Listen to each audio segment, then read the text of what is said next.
This is a mini movie review of a movie I watched yesterday,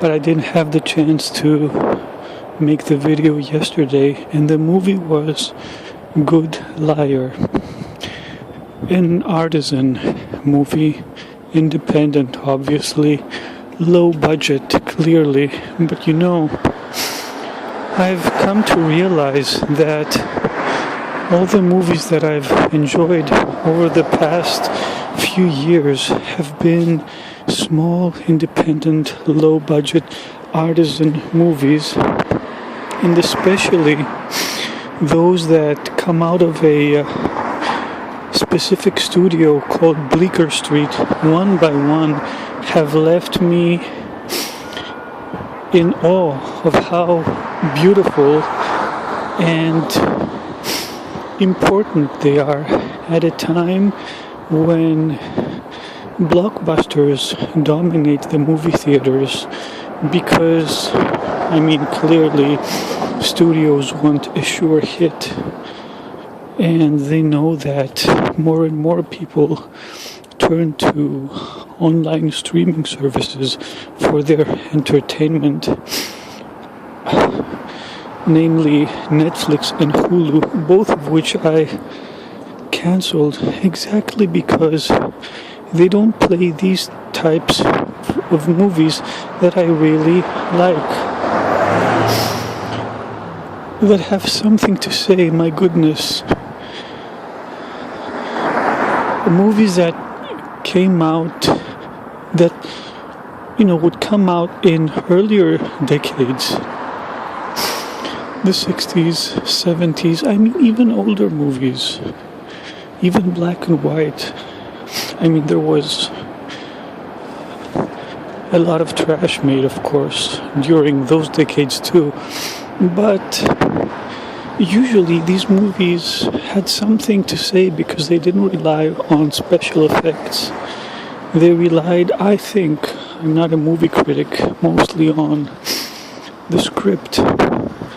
And they had something to say because, otherwise you wouldn't go to see them without the CGI and the special effects.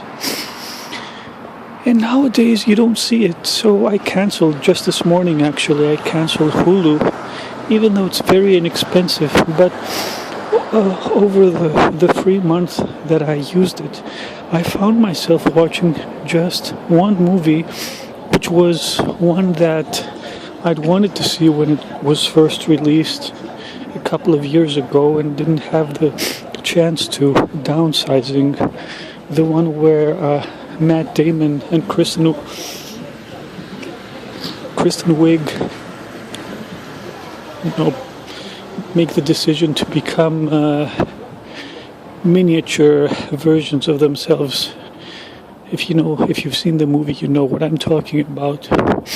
So anyway, because I'm approaching home, just a quick review of The Good Liar. It stars two of the most well-known, seasoned and excellent British